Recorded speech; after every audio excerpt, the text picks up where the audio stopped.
អ្នកខ្លះកើតមកជាមួយនឹងសម្ពាធបុណ្យមានគុណសម្បត្តិទាំងព្រមវាសនាតម្រូវឲ្យត្រូវតែខ្លាចជាតារាដោយតារាចិននៅក្នុងវីដេអូថ្ងៃនេះជាឧទាហរណ៍ស្រាប់តាំងពីកុមារភាពរហូតដល់ធំពេញវ័យរូបសម្បត្តិដ៏ល្អឥតខ្ចោះរបស់ពួកគេនៅតែរក្សាជាប់ជានិច្ចដែលធ្វើឲ្យអ្នកគ្រប់គ្រងអត់ទ្រាំមិនសរសើរមិនបានឡើយបន្ថែមជាមួយនឹងទេពកោសល្យអស្ចារ្យផ្នែកសម្ដែងទៀតដើម្បីជាការបញ្ជាក់ច្បាស់យើងនឹងទៅក្រឡេកមើលរូបភាពពីអតីតកាលរបស់តារាចិន5រូបដែលមហាជនតែសរសើរនឹងភាពស្រស់ស្អាតពុនមិនចេះចិនណាយពីតូចដល់ធំស្អាតពីធម្មជាតិដោយមិនបានឆ្លងកាត់មុខកំបិត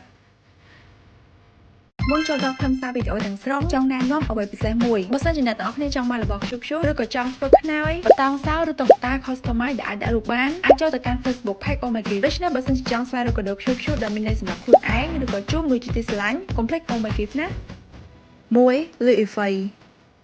តារាស្រីនេះគឺពិតជាទេពអប្សរប្រចាំអាស៊ីរាល់ពេលដែលរូបភាពចាស់ៗរបស់នាងត្រូវបានជីកកាយនិងបង្ហាញជាថ្មីគឺតែមានការពិភាក្សានៅលើអ៊ីនធឺណិតយ៉ាងក្តៅគគុកនាងពិតជាស្អាតតាំងពីតូចមកហើយកាន់តែស្អាតឡើងពីមួយឆ្នាំទៅមួយឆ្នាំគ្រប់គ្នាឧស្សាហ៍និយាយថាសម្រស់របស់នាងគឺមានភាពតាក់ទាញតាំងពីកើតហើយនៅពេលដែលនាងធំឡើងនិងមានភាពចាស់ទុំបន្តិចនាងនៅតែរក្សានូវភាពតាក់ទាញនិងនិស្ស័យល្អរបស់នាងដដែលថ្មីត្បិតតែសម្រស់របស់នាងលេចធ្លោក៏ដោយប៉ុន្តែសមីខ្លួនផ្ទាល់បានទទួលស្គាល់ថាមុខមាត់របស់នាងស្ថិតនៅលំដាប់មធ្យមទេព្រោះនៅក្នុងគ្រួសាររបស់នាងទាំងមូលមានអ្នកស្អាតជាងនាងទៀតនិយាយឲ្យងាយយល់គឺពួកអំបូរអ្នកស្អាត2យ៉ាង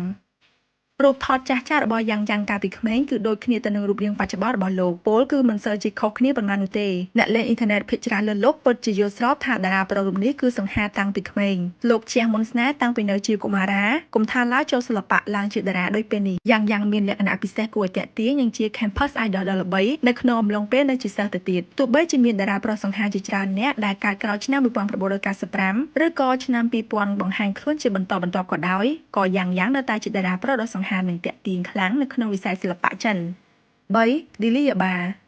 រូបថតចាស់ៗរបស់ Lily Yaba ត្រូវបានបង្ហាញចេញមកដំបូងពិតជាបានស្រាយចម្ងល់មហាជនថាគ្មានអ្វីគួរឲ្យសង្ស័យនោះទេថាបនប្រេងវាសនារបស់តារាស្រីរូបនេះបើសិនជាមិនបានខ្លាចជាតារាវាពិតជាគួរឲ្យស្ដាយណាស់ក្រឡេកទៅមើលទម្រង់ផិនភាគរបស់នាងតាំងពីនៅជាក្មេងគឺនាងកើតមកជាមួយនឹងត្របកភ្នែកពីរជាន់ជ្រៅនៅពេលដែលចាប់ផ្ដើមចម្រើនវ័យទម្រង់មុខរបស់នាងបានអភិវឌ្ឍបន្តិចម្ដងប៉ុន្តែបើប្រៀបធៀបមុខពីក្មេងក៏មិនសូវជាខុសគ្នាឆ្ងាយពីមុខបច្ចុប្បន្នដែរជាមួយនឹងភ្នែកធំ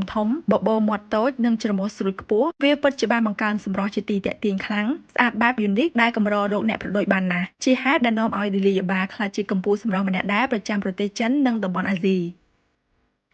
4 Pulei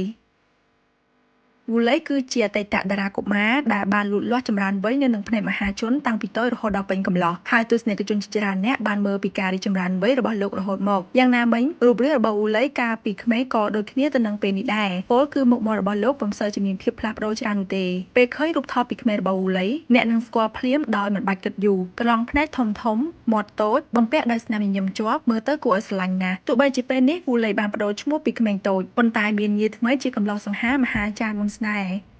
5 Zhao Lusi បើក្រឡេកមើលរូបពីក្មេងរបស់ Zhao Lusi ក៏មិនអន់ដែរជាការពិតទាំងប៉ានិងម៉ាក់របស់នាងសុទ្ធតែស្អាតដូច្នេះគ្មានអ្វីប្លែកនោះទេដែលបានកូនមកស្អាតដូច Lusi បើមើលតាមរូបភាពនាងតូច Lusi គឺជាកុមារីដែលមានរូបភាពស្អាតជាក្មេង cute ទន់ភ្លន់គួរឲ្យស្រឡាញ់ណាស់មានថ្ពាល់ប៉ោងនិងភ្នែកមុតភ្លឺច្បាស់ហើយនៅពេលដែលសើចគឺកាន់តែស្អាតនិងជាទីពេញចិត្តរបស់អ្នកផងទាំងពួងឈានដល់វ័យជំទង់សម្រស់របស់នាងកាន់តែស្អាតពេញសាច់ពេញឈាមហើយកាលពីនៅរៀន Lusi ល្បីថាជាបុប្ផាប្រចាំសាលាទៀតផងអរគុណដល់គុណបុណ្យរូបសម្រស់បូកផ្សំនឹងភាពក្លាហានសមត្ថភាពផ្នែកសិល្បៈដែលបានក្លាយជាស្ពាននាំនាងឆ្លងចូលវិស័យនៅក្នុងភាពល្បីល្បាញនិងទទួលបានក្តីស្រឡាញ់ពីមហាជនជាច្រើនដើម្បីទទួលបានមាតិកាថ្មីវីដេអូចម្រុះផ្សេងៗពីតារាចិននិងកូរ៉េលឿនមុនគេកុំភ្លេចចូល Subscribe ចូល YouTube របស់ Eversary ការគាំទ្ររបស់អ្នកពិតជាកម្លាំងចិត្តដ៏មានន័យបំផុតសម្រាប់យើងនៅក្នុងការបង្កើតមាតិកាថ្មី